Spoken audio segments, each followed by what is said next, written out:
All right. Happy Monday morning. We're going to Monday night.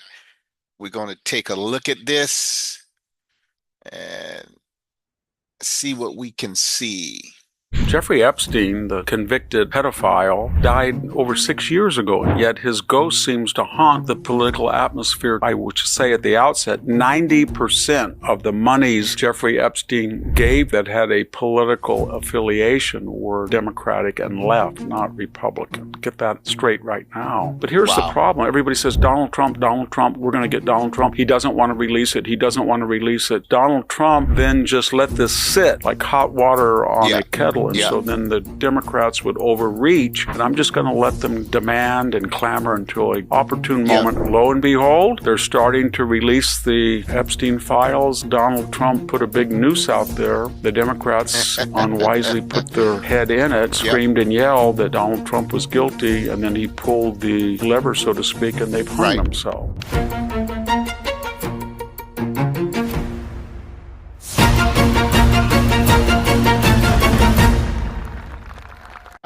Victor David Hansen.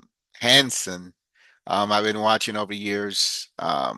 Believe he's a professor and economist, I believe. I know he works for, I believe it's the Hoover Institute. So I like his take on a lot of things. I just want to go over it, doing a reaction video and see what he has to say.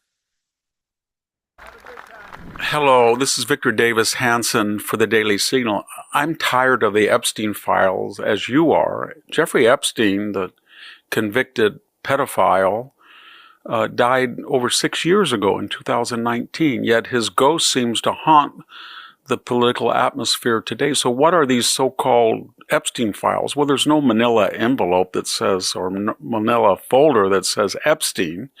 Rather, that term loosely refers to a corpus of hundreds, if not thousands, of text messages, emails, phone records between Jeffrey Epstein and hundreds of people. And because that he was a spider-like person that had a web of entrapment and gave lavishly, and I would say at the outset, 90% of the monies that Jeffrey Epstein gave to that had a political affiliation were Democratic and left, not Republican. Get that straight right now. Right. So he was everywhere trying to buy influence, and one of the ways he bought influence was apparently in his various domains. He had underage, attractive girls that he trafficked and manipulated, Wow. and his modus operandi was to get powerful figures to come in under the auspices of discussing statecraft, politics, great donations he would go to, and then they would succumb to these temptations of pedophilia, supposedly unlawfully so, and he would have cameras and document that, and then the subtext was they would be bribed, and he would offer to manage their financial affairs, or Wow. for a small donation to him, then he would keep that secret. And he used that to gain influence and money. And when at his death, he was probably worth $500 million. Mm. And so now people want to find out who was included in those communications. But here's the problem. Everybody says, Donald Trump, we're going to get Donald Trump. He doesn't want to release it. He doesn't want to release it. But it doesn't quite make sense because the trove was under the jurisdiction Yes. of the Joe Biden Department of Justice under Merrick Garland. They had them for 4 years. Yes. Do you really believe that if they had something on Donald Trump, who admittedly knew Jeffrey Epstein as a 1980s, 1990s celebrity in Manhattan, everybody seemed to know him, but if they had something incriminating, they leaked almost everything about Donald Trump. Right. Remember, they raided his home to get what? Just a few classified documents, 102 out of 14,000 papers. They raided they tried 25 states, tried to Right. get him off the ballot. Right. He was the object of 91 felony charges Yes. in 5 different jurisdictions, Yes. civil and criminal. You think if they're going to go to the impeach twice during the Right. first term, if they're going to go to that effort, and they had incriminating evidence in this, they wouldn't have leaked it. So they Right. kept it quiet. And then when Donald Which Trump makes no sense. became president, he had it under lock and key, and there were rumors that Pam Bondi or Kash Patel were going to release it, and he didn't. And there's two schools of thought why Right. he didn't. Right. The first is that he thought that it was a distraction from his economic, and it is. I mean, he had a better economic record than Joe Biden. He didn't have 5.2% on average every single year. Right. But people were talking about the Epstein files. And so he just wanted to get it out of mind and not visit it. It had the opposite effect by Right. suppressing it. Right. People became more curious.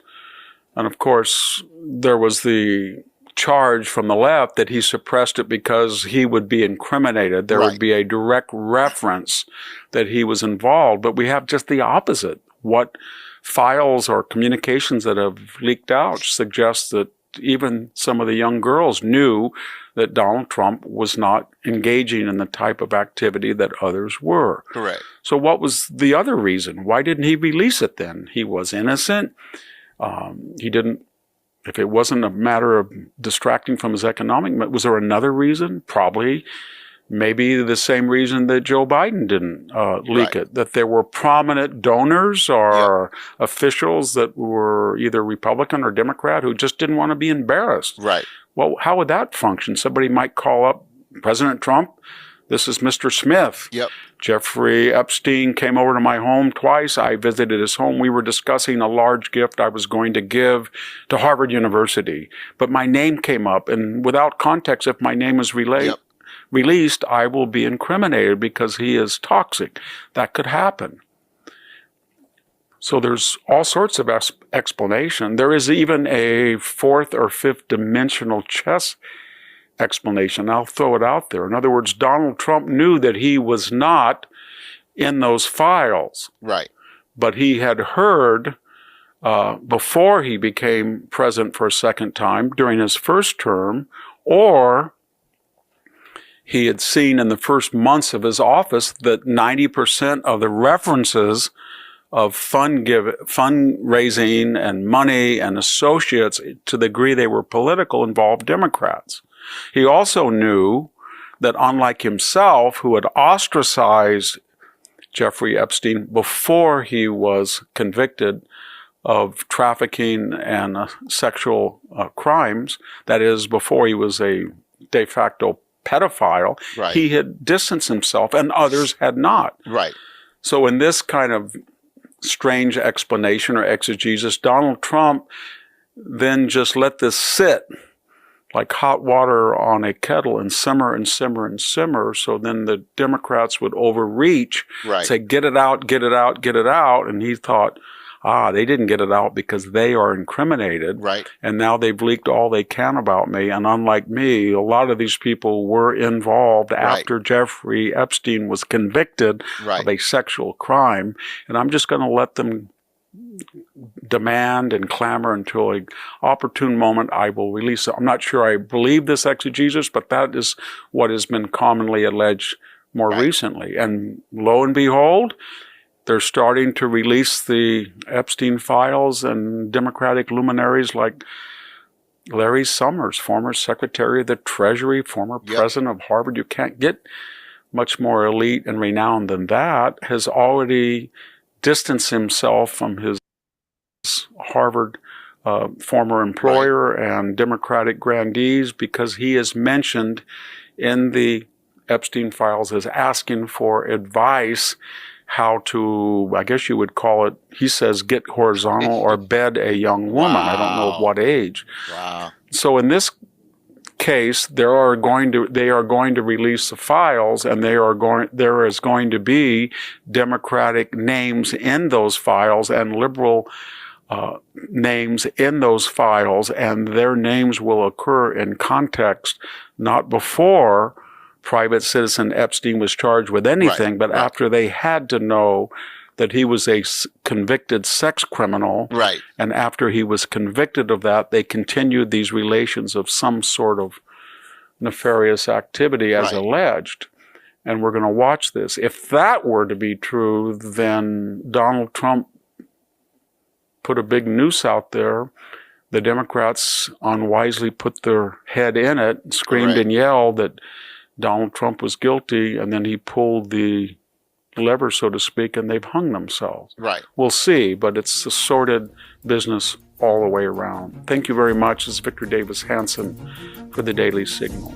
All right. That's it for now. We'll come back in a minute. Thank you for tuning in to the Daily Signal.